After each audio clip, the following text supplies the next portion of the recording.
La propagande est l'outil le plus précieux que le président russe Vladimir Poutine utilise pour garder son pays sous contrôle. Outre l'armée envoyée en Ukraine, le Kremlin mobilise aussi de nombreux porte-paroles et rédacteurs qui inondent les médias d'État russes de discours sur la supériorité russe. En général, les informations sur ce que l'Ukraine a accompli sont absentes. Tout cela fait partie du plan de Poutine. Mais que se passe-t-il avec ce plan, lorsque le récit du Kremlin ne correspond pas à ce que disent les personnes qui l'engagent pour le promouvoir ? Poutine va le découvrir, trahi par son propagandiste qui admet que l'Ukraine ne tombera jamais. Ce propagandiste, c'est Vladimir Soliov, qui a longtemps été l'un des alliés les plus fervents de Poutine. Presque chaque soir, Soliov intervient à la télévision d'État russe pour affirmer que l'Ukraine est proche de l'effondrement. Ce n'est qu'une question de temps avant que la Russie n'obtienne une victoire éclatante. Du moins, c'est ce que fait Soliov. Mais le 13 octobre a été très différent pour la machine de propagande du Kremlin, et l'un des porte-paroles préférés de Poutine. Cette fois, Soliov n'a pas fulminé sur le génie de la Russie ou la supériorité des tactiques de Poutine.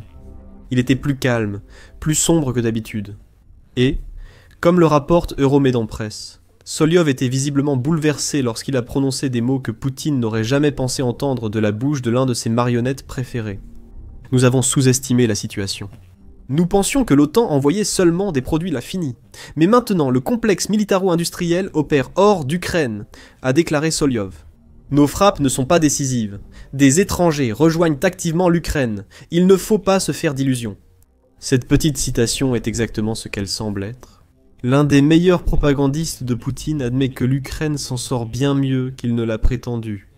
Et pire encore pour Poutine, l'armée russe semble ne pas avoir de réponse. Il y a quelques éléments intéressants à noter ici.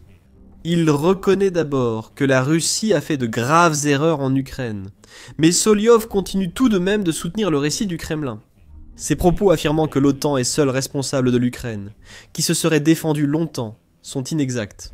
Pourtant, l'aide que l'Ukraine reçoit de ses alliés est vitale, et elle a joué un rôle énorme dans la guerre en Ukraine. Mais Soliov admet, volontairement ou non, le fait que l'Ukraine est devenue plus forte en tant que nation militaire, même sans l'aide de ses alliés de l'OTAN. Ce point sera détaillé plus tard dans la vidéo.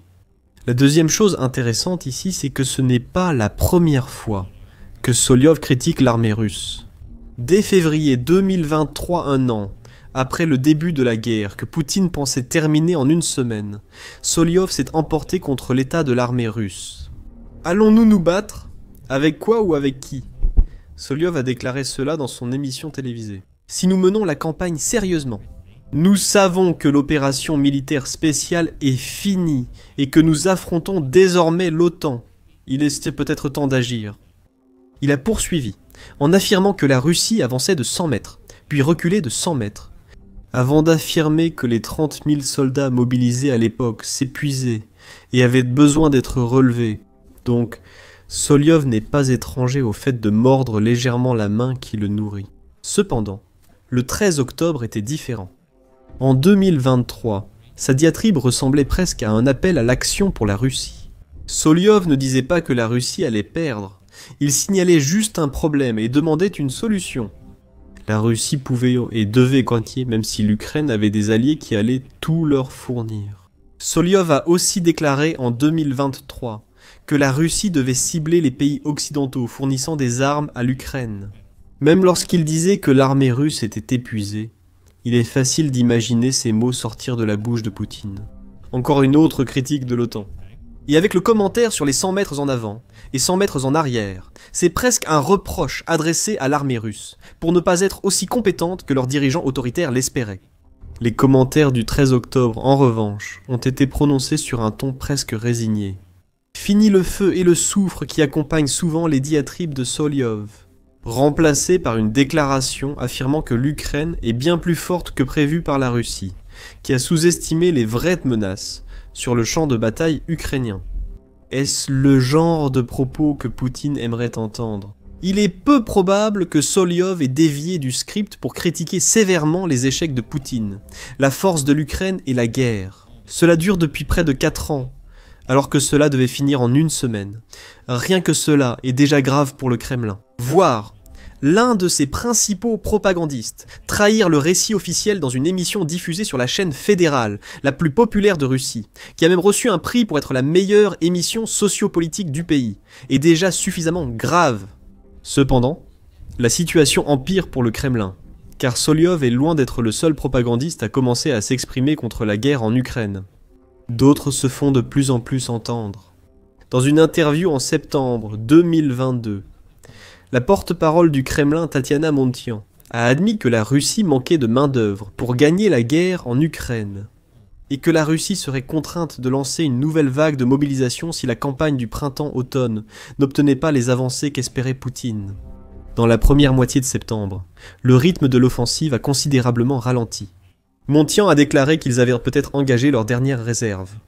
La seconde moitié de septembre, aussi décevante que la première, a provoqué un net ralentissement de l'avancée russe, réduite de moitié fin septembre. CNN rapporte que la Russie a occupé 44% de territoire ukrainien en moins en septembre qu'en août, août marquant également la fin de la très vantée et finalement ratée offensive d'été de la Russie.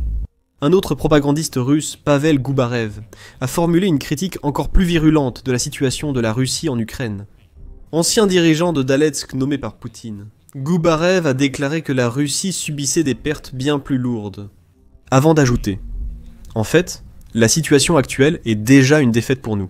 La Russie n'a pas la capacité de mener à bien l'opération militaire spéciale en atteignant les objectifs fixés, et la victoire sous le système colonial du gouvernement actuel. Actuellement, il faudrait 108 ans à la Russie pour occuper toute l'Ukraine. Popravda, citant des statistiques de The Economist. Poutine n'a pas autant de temps. La Russie n'a pas assez de monde. Et les propagandistes de Poutine commencent à prendre conscience de ce fait. La machine de propagande du Kremlin commence à se fissurer, comme nous l'avons exploré dans une autre vidéo. Regardez cette vidéo pour en savoir plus sur ce qui se passe avec les voies sur lesquelles Poutine compte pour garder le peuple russe sous contrôle. Pour l'instant, revenons aux commentaires de Solyov. Les propagandistes du Kremlin ont rejeté toute la responsabilité de la défense remarquable de l'Ukraine contre la Russie sur l'OTAN. Les armes de l'OTAN ne sont toutefois pas la seule raison pour laquelle la Russie combat l'Ukraine depuis près de 4 ans. Mais il n'y a aucun signe de l'effondrement total que Solyov et ses semblables prédisent depuis des années. Il se passe quelque chose de bien plus profond que Solyov connaît probablement, mais qu'il a trop peur de dire à la télévision d'État russe. Ce n'est pas seulement l'OTAN, mais aussi l'Ukraine. L'Ukraine est progressivement devenue une nation militaire plus forte pendant la guerre en Ukraine, au point qu'il est tant plus difficile pour la Russie de gagner maintenant que cela ne l'aurait été il y a 2 ou 3 ans. Et le premier signe de cette force croissante est l'immense militarisation de l'Ukraine. D'après l'Institut George W. Bush, l'armée ukrainienne comptait environ 130 000 membres lors de la première annexion de la Crimée par Vladimir Poutine.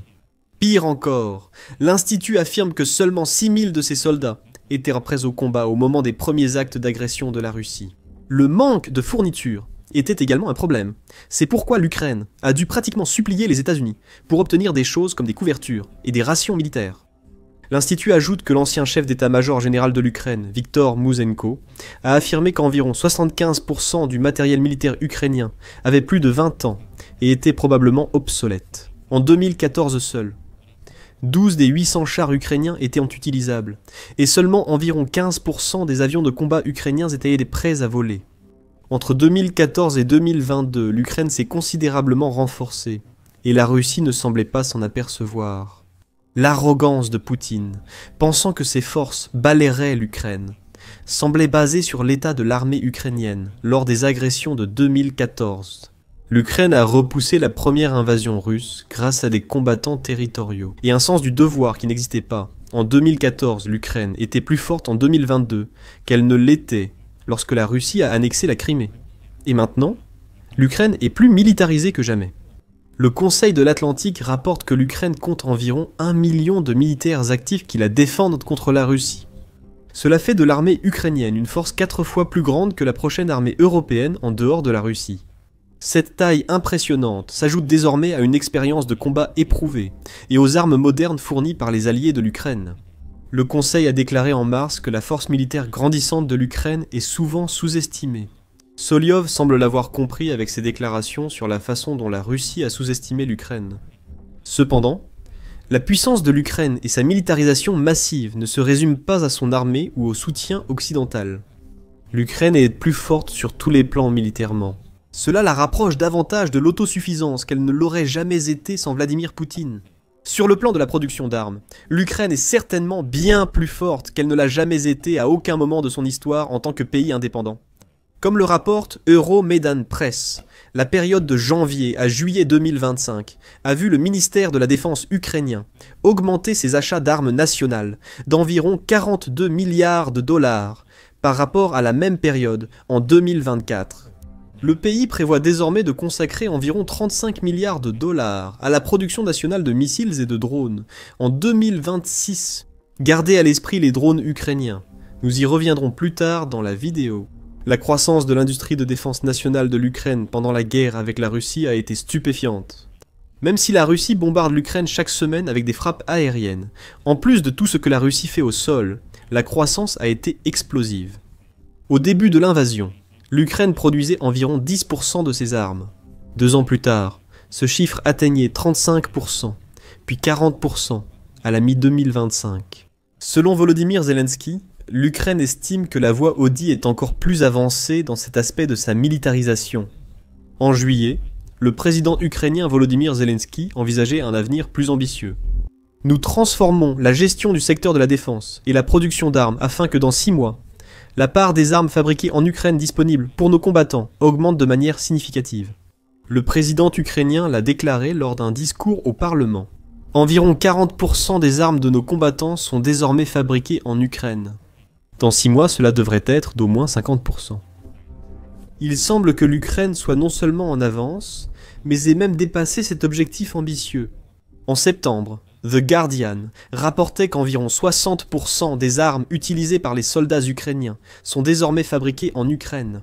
Volodymyr Zelensky a fourni ce chiffre, ajoutant que beaucoup des armes que l'Ukraine produit sont plus avancées que tout ce que le pays a fabriqué auparavant. C'est précisément ce point que Soliov oublie ou ignore volontairement.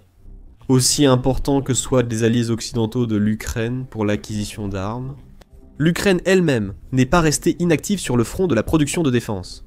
Elle a appris, s'est adaptée et surtout a investi dans sa propre industrie de défense. Peu importe désormais si les armes avancées construites par l'Ukraine s'inspirent ou non de celles reçues de l'Occident. Le fait que la base de production d'armes de l'Ukraine est incroyablement solide, et elle ne fait que se renforcer. C'est quelque chose que la Russie n'avait jamais prévu. La forte croissance de l'armée ukrainienne renforce l'idée de Soliov qu'il ne faut pas se faire d'illusions sur les capacités de l'Ukraine. Il avertit le peuple russe que l'Ukraine est bien plus forte que ce que la propagande du Kremlin leur a montré. La croissance du secteur de la défense renforce encore le pays. L'Ukraine n'est pas encore autosuffisante, mais elle s'en rapproche. Il y a une chose sur laquelle Soliov a parfaitement raison, concernant l'expansion des installations internationales de l'Ukraine. Bien que l'Ukraine essaie de centraliser autant que possible sa production d'armes, elle comprend aussi que ses partenaires internationaux sont essentiels à son succès continu. Si la Russie réussit à localiser et bombarder les usines d'armement ukrainiennes, tous les efforts du pays seront anéantis. Euromaidan Press indique que l'Ukraine produit 80% de ses drones, le reste venant de projets conjoints avec le Danemark et la Pologne. Ces projets conjoints représentent environ 1/5 de la production de missiles ukrainiennes. La Pologne fait également partie d'un partenariat européen appelé l'Initiative tchèque, qui a coordonné la livraison de millions d'obus d'artillerie à l'Ukraine grâce à une large coalition de pays donateurs. L'Ukraine a intelligemment mis en place un réseau de fabrication difficile à briser pour la Russie. En intégrant ses partenaires internationaux dans ce réseau, l'Ukraine se protège également. Un autre exemple est la production du drone Artemis, bien qu'il semble basé sur une conception ukrainienne. Les logiciels et systèmes informatisés du drone sont produits par l'entreprise américaine Auterion.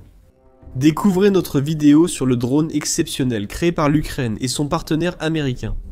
Encore une fois, l'Ukraine déploie ses ailes, en intégrant d'autres nations dans sa sphère de fabrication d'armes. Et il s'agit bien de fabrication d'armes, pas d'acquisition ou de don d'armes.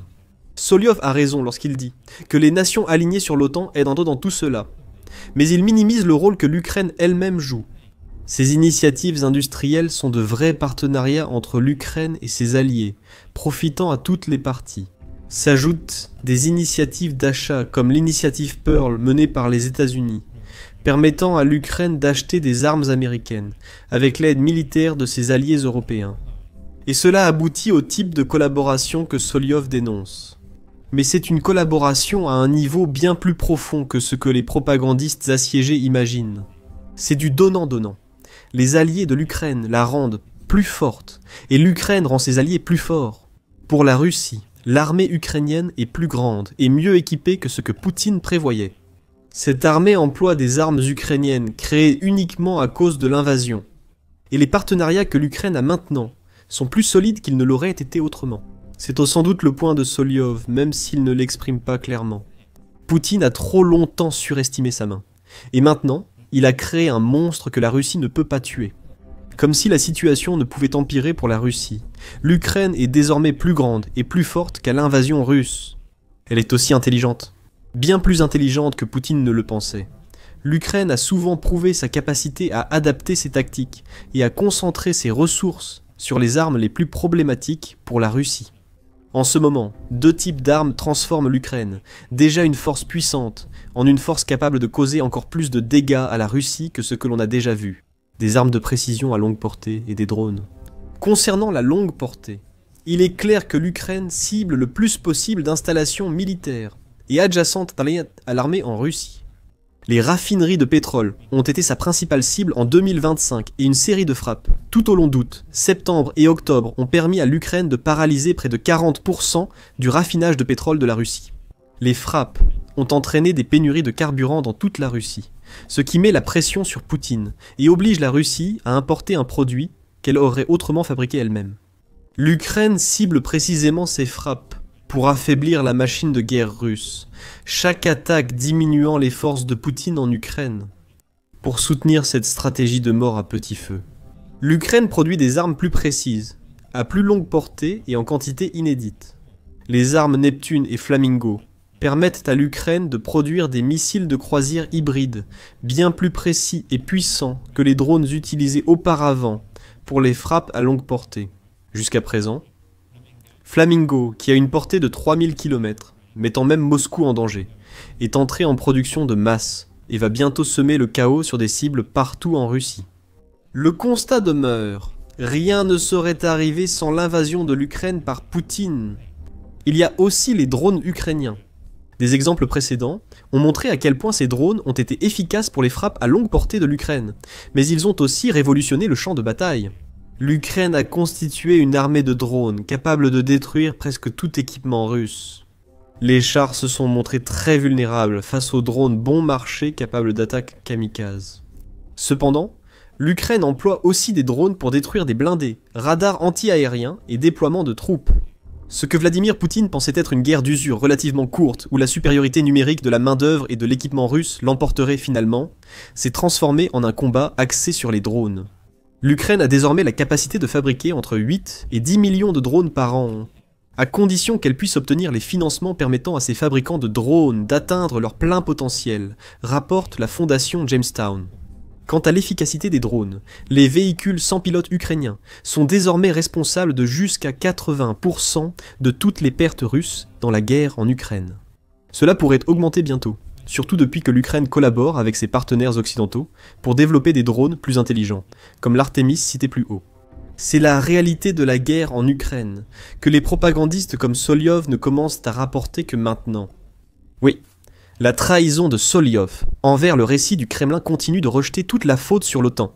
Mais il sait, tout comme les autres propagandistes russes, que la Russie elle-même a transformé l'Ukraine en une nation bien plus militarisée. L'Ukraine ne tombera peut-être jamais. Et si cela arrivait, la Russie paierait un lourd tribut. Un pays autrefois grande superpuissance militaire se retrouvera impuissant, attendant qu'une nation plus forte mette fin à ses souffrances. La Russie pourrait attendre moins longtemps que prévu pour que cela arrive. Actuellement, l'extrême-orient russe passe de plus en plus sous contrôle chinois et nord-coréen. Poutine ne peut rien faire pour l'arrêter non plus, comme vous le verrez dans notre vidéo. Et si vous avez apprécié cette vidéo, n'oubliez pas de vous abonner à The Military Show pour plus de reportages sur la façon dont le récit du Kremlin s'effondre sous Poutine.